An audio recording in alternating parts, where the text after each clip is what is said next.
Hey everybody, welcome to this week's episode of NKU Sports Break. I'm your host, Carly Motzer, joined by Bryan McEldowney. Bryan, how's your day going? Good, Carly. How about yours?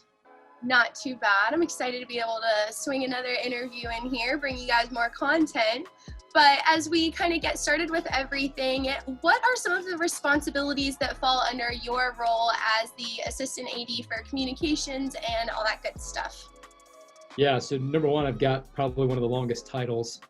Maybe Debbie Kirch might have me beat on that one, but Assistant AD for Communications and Media Services. What does that entail? I get that question quite a bit, and it's kind of fun to have the conversation because I get to kind of discuss a little bit how the profession as a whole has evolved over the last 10, 15, 20 years. But what I describe it now as we're media relations, public relations, and our own news source, our own kind of digital media outlet for the athletic department.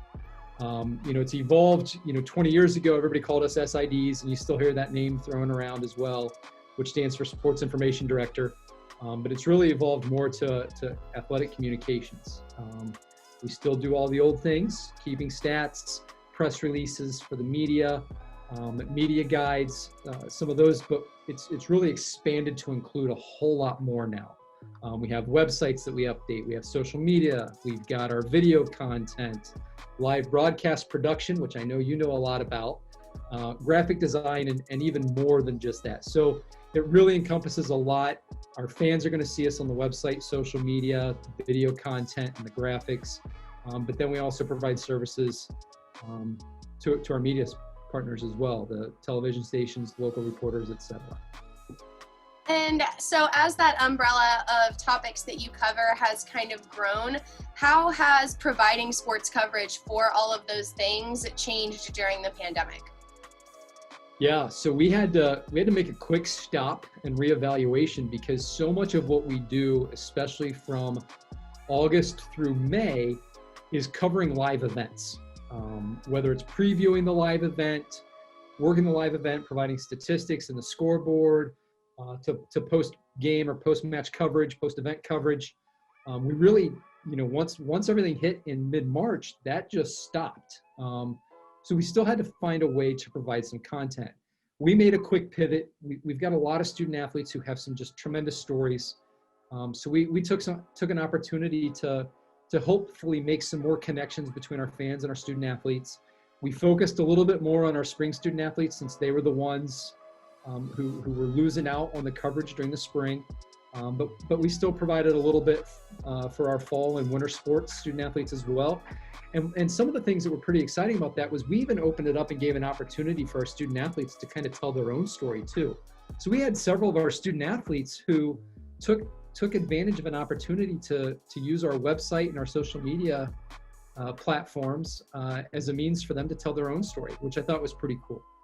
Over the summer, we tend to kind of wane a little bit in terms of the amount of content that we put out.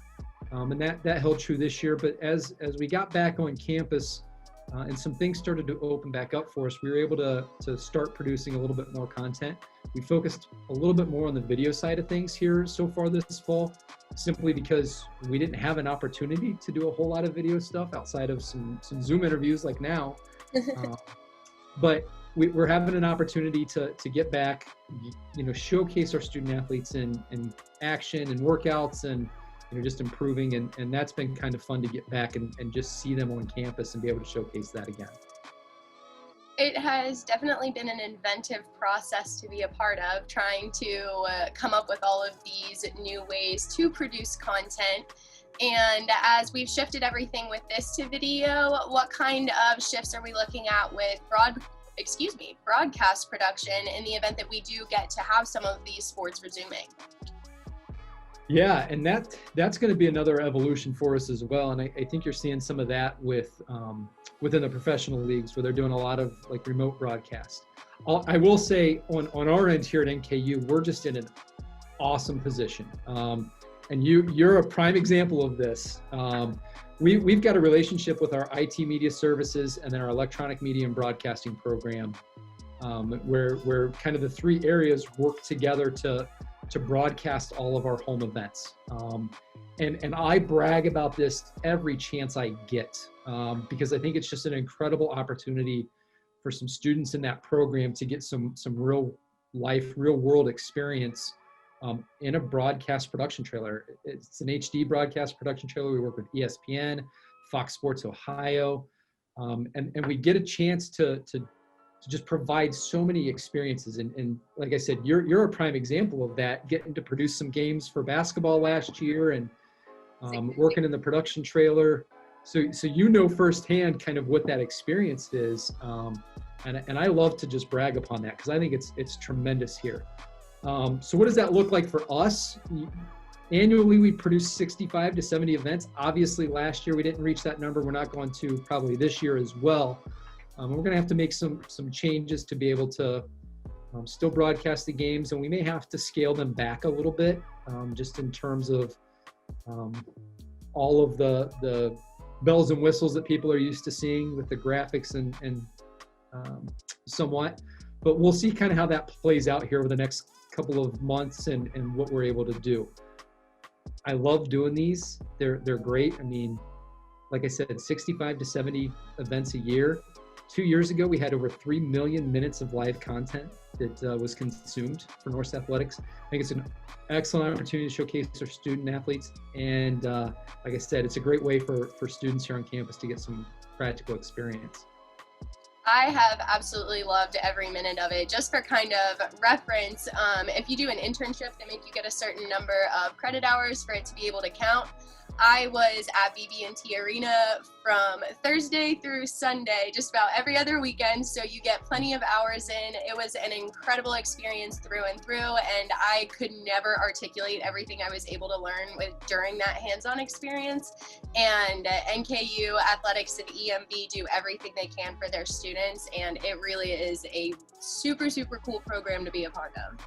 Well, and I'll say it's been fun to kind of watch you grow and develop, right? And you know, throughout the year last year, just working with you at the games and the events, and you know, I don't work with you closely on the details, the nitty gritty, but I'd see you in there prepping every game. You're going through your walkthroughs and looking at your scripts and the items that you want to hit. And you know, I just for me, it's just so fun to see that, right? To watch you grow and you know, it's evolved into this now too, where you're getting some on-camera work and doing an internship for us now as well. So, you know, kudos to you for taking advantage of the opportunities.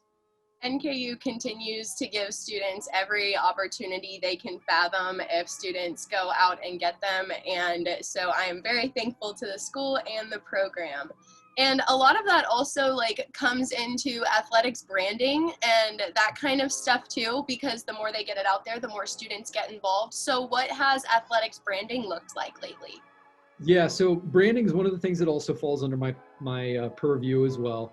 And that's really kind of taken an evolution. When I first started here in 2014, the university was undergoing a brand audit for the university.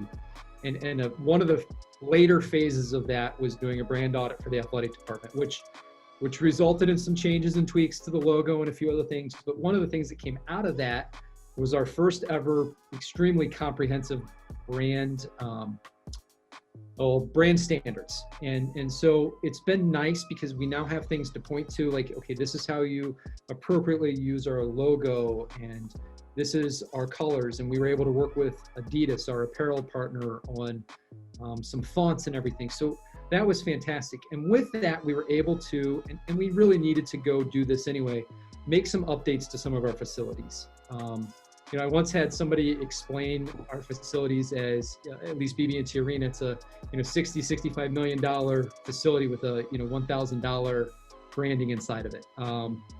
You know, and that really kind of struck home when you heard them say that. And we've been fortunate where we've had an opportunity to go out. We partnered with a company called 49 Degrees, and they've been a great partner. And since then, we've done some facility updates to the arena, Regents Hall, the soccer stadium, Albright Health Center. Some of our teams have gone and done some updates within our locker room, both men's and women's basketball, or baseball, volleyball, and I think softball is working on some stuff right now too. So it's been fun to just kind of help lead that process and see the transformations within our facilities. And it's great when you see students come on campus for the first time and they're walking into the arena and, you know, they see the backlit LED logo in the athletic facility and they're like, oh, wow, that's pretty awesome. And you see potential recruits, you know, student athletes coming onto campus for the first time, and you know, they're all wanting to get that like selfie spot, right? So they're all trying to find the perfect location.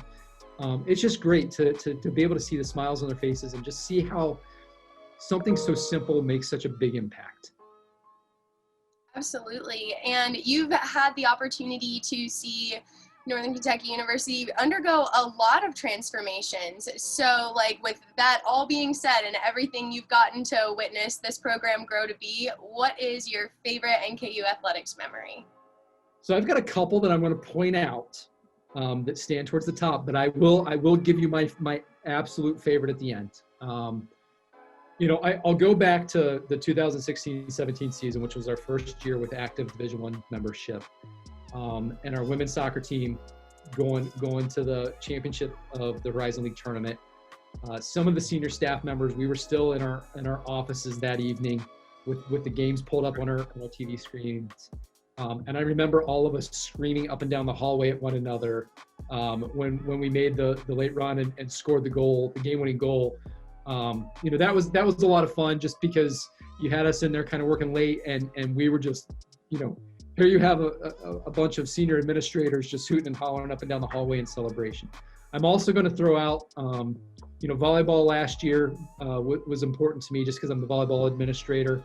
And then the last couple of men's basketball championships have been great. But the all-time moment for me was men's basketball winning in 2017.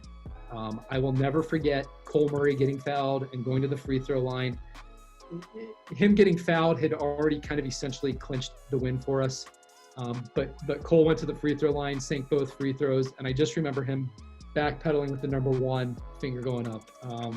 You know, Cole was one of those players that, you know, committed to NKU, came here.